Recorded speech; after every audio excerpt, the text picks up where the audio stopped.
Hello friends, कैसे हो आप सभी लोग। आज हम आपके लिए लेके आए हैं साइंस जीके के टॉप क्वेश्चंस जो ऑलरेडी बहुत सारे एग्जाम में railway, SSC, NTPC, group D, UPP, Bihar, BPSC सारे एग्जाम में मोस्टली ये क्वेश्चन रिपीटेड होते हैं। और जो ये सारे जो क्वेश्चन मैंने लिए हैं ये सारे प्रीवियस ईयर में आ चुके हैं। तो ये आपके लिए मैं एक बेहतर साइंस जीके के क्वेश्चन जो एक सीरीज बना रहा हूँ जिसमें आपको बहुत बेनिफिट होगा। अगर आपने ये पढ़ लिया तो समझो आपको साइंस जीके के लिए और कुछ पढ़ने की ज़रूरत नहीं है। इसमें सारे चीज़ें आपको एक साथ मिलेंगी, ठीक है। इसमें मैं वन लाइनर भी पढ़ाऊंगा, उसके आगे उसके बाद हम ऑप्शनल भी देखेंगे जो हम टेस्ट करेंगे वहाँ पे, ठीक है। तो चलिए स्टार्ट करते हैं। एनिलिडा ग्रुप में मुख्यतः कौन से जंतु आते हैं, ठीक है। तो ये है जोंक और केचुआ जो है एनिलिडा ग्रुप के जंतु हैं, ठीक है। अगला है आर्थ्रोपोडा ग्रुप में मुख्यतः कौन से जंतु आते हैं। तो तेलचट्टा, मच्छर, खटमल और मक्खी। ये इंपॉर्टेंट मार्क कर लेना क्योंकि ये ग्रुप जो है ना पूछा जाता है एग्जाम में बहुत बार, और ये पूछा भी गया है SSC, NTPC, railway, group D में, हर जगह। मोलस्का ग्रुप के अंतर्गत मुख्यतः कौन से जंतु या कीट आते हैं। तो घोंघा और सीप ये है मोलस्का ग्रुप में आते हैं, ठीक है। अगला है इकाइनोडर्मेटा संघ का मुख्यतः कौन से जंतु आते हैं, ठीक है। तो तारा मछली और बिटिल स्टार ये इंपॉर्टेंट है क्योंकि ये कितनी बार पूछा गया है। तो ग्रुप का थोड़ा सा आप देख लेना क्योंकि ये बहुत बार रिपीटेड है। मनुष्य के पाचन क्रिया का प्रारंभ कहाँ से होता है। ये मुख से होता है, ठीक है। क्या सिराओं द्वारा कौन सा रक्त प्रवाहित होता है। देखो ये भी इंपॉर्टेंट क्वेश्चन है। अशुद्ध रक्त होता है, सिराओं द्वारा प्रवाहित होता है। और अगला है धमनी द्वारा कौन सा रक्त प्रवाहित होता है। शुद्ध रक्त। तो धमनी द्वारा क्या होता है, शुद्ध रक्त प्रवाहित होता है, और सिराओं द्वारा अशुद्ध रक्त प्रवाहित होता है। तो ये दोनों बहुत इंपॉर्टेंट है, इन दोनों को मार्क कर लेना। कौन सा विटामिन जल में घुलनशील होता है। बी तथा सी, ये भी इंपॉर्टेंट है। ये सारे इंपॉर्टेंट जो मैं मार्क कर रहा हूँ ये मोस्टली रिपीटेड क्वेश्चन से बहुत बार पूछे गए हैं, ठीक है। सोडियम का क्या कार्य होता है। तो ये क्या करता है सोडियम, यह रक्त दाब नियंत्रित करने में सहायक होता है तथा जल के संतुलन को बनाए रखता है। ये शरीर में सोडियम जो होता है वो रक्त दाब को नियंत्रित करता है और जो जल का लेवल है उसको संतुलित बनाए रखता है, ठीक है। अगला है पोटेशियम का कार्य क्या है। पोटेशियम क्या करता है शरीर में, यह हृदय की धड़कन एवं नाड़ी संस्थान को कार्यों को संचालित करता है। जो पोटेशियम होता है शरीर में, ये शरीर में जो हृदय की धड़कन होती है और नाड़ियां मतलब होती हैं शरीर में, और इसके जो कार्य होते हैं उनको संचालन करता है और उनको एक्टिव रखता है, सही रखता है, हेल्दी रखता है, ठीक है। अगला ग्लूकोज बिना ऑक्सीजन की उपस्थिति में मांसपेशियों में प्रतिक्रिया कर क्या बनाता है, ठीक है। तो ये भी इंपॉर्टेंट क्वेश्चन है, ठीक है। तो ये बनाता है लैक्टिक अम्ल, ठीक है दोस्त। लैक्टिक अम्ल क्या करता है, ग्लूकोज बिना ऑक्सीजन की उपस्थिति में, है ना, मतलब बिना ऑक्सीजन की उपस्थिति में मांसपेशियों के प्रतिक्रिया कर बनाता है लैक्टिक अम्ल, ठीक है। ग्लूकोज बिना ऑक्सीजन की उपस्थिति में बैक्टीरिया या ईस्ट से प्रतिक्रिया कर क्या बनाता है, ठीक है। तो ये बनाता है इथाइल एल्कोहल, ठीक है। दोनों क्वेश्चन में फ्रेंड डिफरेंट है, ठीक है। दोनों क्वेश्चन को आप ध्यान से पढ़ना है।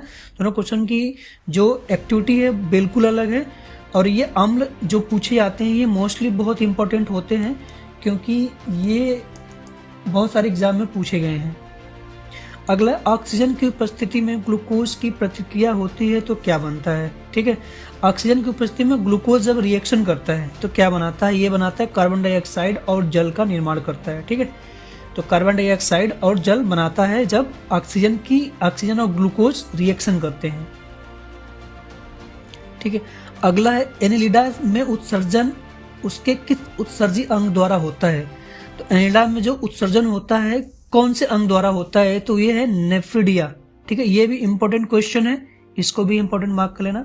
मूत्र का पीएच मान कितना होता है, ये 6 है, मोस्टली सबको पता है। अगला है बहिस्रावी एवं अंतरस्रावी दोनों प्रकार किस ग्रंथि में होती हैं, ठीक है। तो ये अग्नाशय में होता है बहिस्रावी और अंतरस्रावी, ठीक है। ये भी इंपॉर्टेंट है, इसको मार्क कर लेना। पीयूष ग्रंथि या पट्यूटरी ग्रंथि को किस अन्य नाम से जाना जाता है ना। देखो ये क्वेश्चन आया था एनटीपीसी में।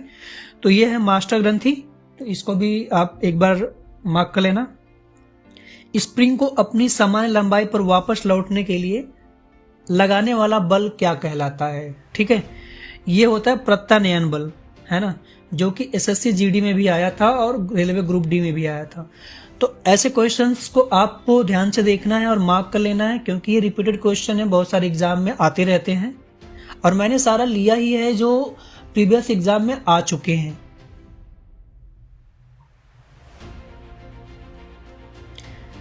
अगला दोस्त, पौधे के लिए सबसे अच्छा उर्वरक कौन सा होता है? तो ये है कंपोस्ट। कंपोस्ट खाद जो हम घर पे बनाते हैं अपने कूड़े कचरे सड़े गले से, गोबर से बनाते हैं, तो वो पौधों के लिए सबसे बेहतर होता है। ठीक है। पेट्रोलियम, अगला है पेट्रोलियम किस प्रकार की चट्टानों में पाया जाता है? देखो ये इंपॉर्टेंट क्वेश्चन है क्योंकि ये कितनी बार पूछा गया है। तो ये होता है अवसादी चट्टानों में। ठीक है। गुब्बारे को उड़ाने के लिए कौन सी गैस काम में लाई जाती है? तो ये सबको पता है, नॉर्मली हीलियम होता है। हीलियम जो गुब्बारा जिससे उड़ता है तो वो हीलियम का उपयोग किया जाता है। अगला है डीडीटी का उपयोग किस रूप में किया जाता है? तो कीटनाशी जो होते हैं तो उनके लिए डीडीटी का उपयोग किया जाता है। अगला है इथेनॉल के अत्यधिक सेवन से कौन सा अंग प्रभावित होता है? जब हम एथेनॉल ज़्यादा शरीर में ले लेते हैं तो इससे हमारा यकृत खराब होता है। तो ठीक है, तो यकृत एथेनॉल से डैमेज होता है अपना। अगला है सभी अम्लों में अनिवार्य रूप से पाया जाने वाला पदार्थ है हाइड्रोजन। हाइड्रोजन क्या होता है? जो सभी अम्लों में मोस्टली आपको देखने को मिलता है, तो हाइड्रोजन सभी अम्लों में अनिवार्य रूप से होता है। अगला, आग लगाने तथा फैलने की सबसे कम संभावना किस वस्त्र में होती है? सूती वस्त्र में, क्योंकि सूती वस्त्र का जो कपड़ा है मतलब वो बहुत जल्दी आग को ग्रैप्स नहीं करता है, तो इसलिए सूती वस्त्र में आग लगने की संभावना और फैलने की संभावना कम होती है। इसलिए जब आग जलती है तो लोग कॉटन कपड़ा, कॉटन का बोरा फेंकते हैं कि मतलब कि ये आग ज्यादा फैले ना। अगला है लोहे का सबसे महत्वपूर्ण स्रोत कौन सा है? हरी सब्जी।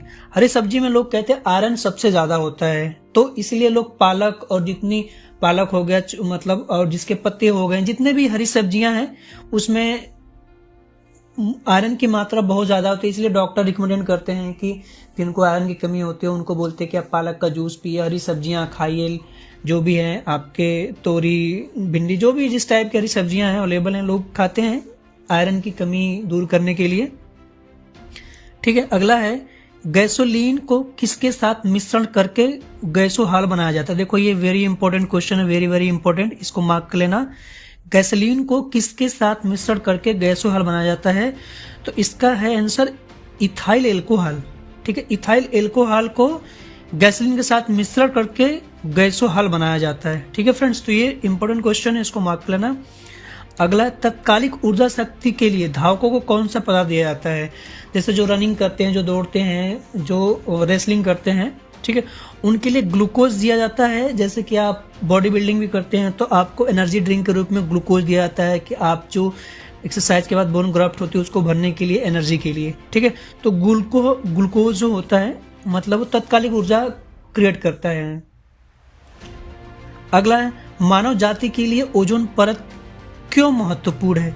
ये तो मतलब मोस्टली ये हर एग्जाम में या हर टीचर ये टॉपिक्स पढ़ाते हैं, क्योंकि ये क्या करता है, पराबैंगनी किरणों को रोकने के लिए एक रक्षा आवरण होता है। ओजोन परत मतलब काफ़ी दिन न्यूज़ में आता है कि ओजोन परत से मतलब ओजोन परत पतली हो रही है, जिससे मतलब पराबैंगनी किरण ज़्यादा आएगी तो लोगों के स्किन्स की बीमारियाँ ज़्यादा होंगी। तो ये पराबैंगनी किरण वही है कि जो आपके मतलब इन सब चीज़ों से बचाती है, और ओजोन परत हमारे लिए बहुत महत्वपूर्ण है। ठीक है। अगला है आंत ज्वर टाइफाइड जिसको बोलते हैं के लिए सामान्यतः उपयोगी जानलेवा औषधि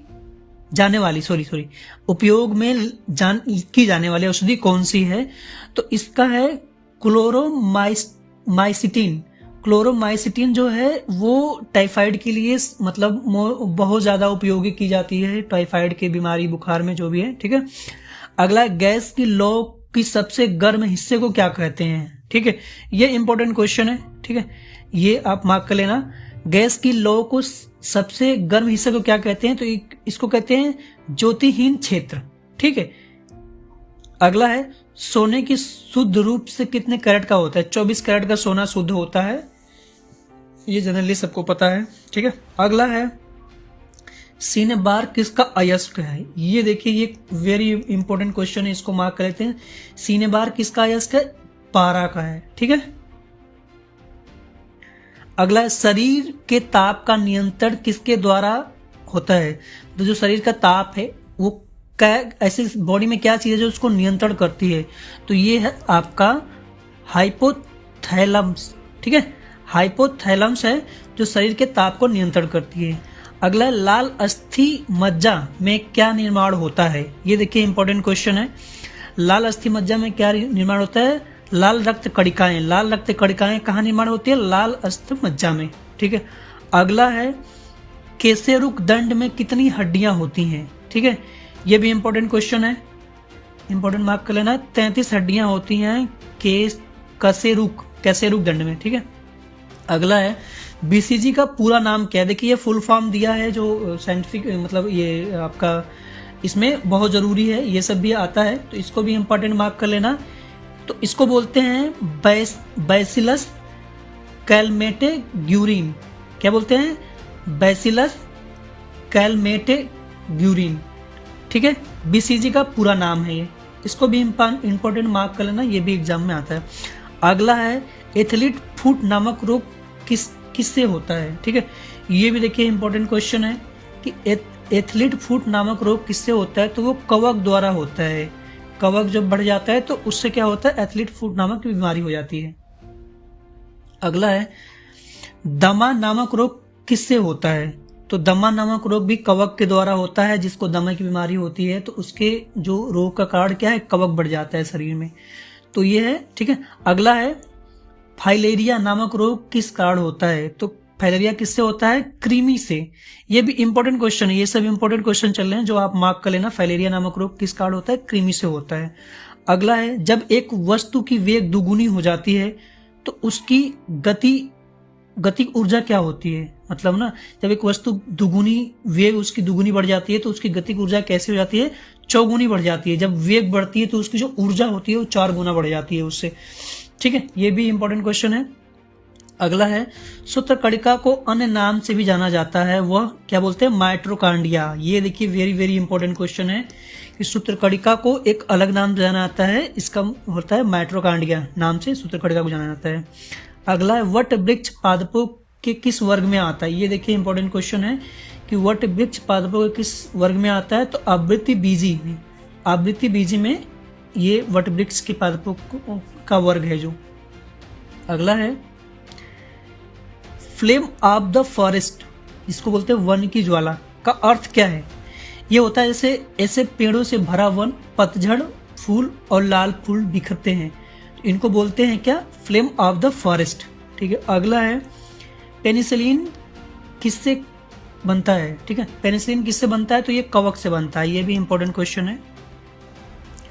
अगला है लाइकेन को 2 जीवधारियों का सहजीवी सहचार्य समझा जाता है, वो 2 जीवधारी कौन से हैं, तो आपके हैं शैवाल और कवक।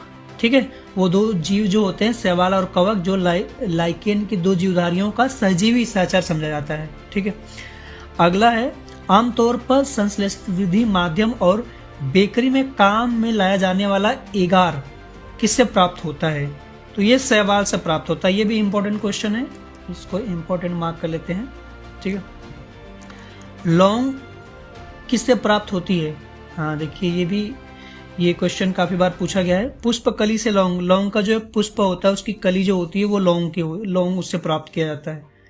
ठीक है, तो दोस्तों आपके लिए मैंने जो ये सीरीज चला रहा हूं, मैं मतलब इसको कंटिन्यू करूंगा और आपके लिए ऐसे टॉप मोस्ट क्वेश्चन जो प्रीवियस ईयर में आ चुके हैं, बहुत सारे exam, SSC, NTPC, railway, group D, UPP, Bihar, BPSC, जितने भी एग्जाम है मोस्टली ये जीएस में, ये जीएस का जो साइंस पार्ट होता है इसमें ये पूछे जाते हैं और ये पूछे गए हैं जो क्वेश्चंस, वही क्वेश्चंस रिपीटेड होते हैं बार बार। तो वो क्वेश्चन सारे मैंने एक सेट बनाया है जो धीरे धीरे मैं आपके साथ शेयर करूंगा।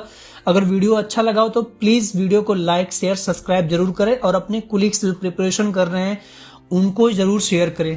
Thanks for the watching my videos friend, thank you so much.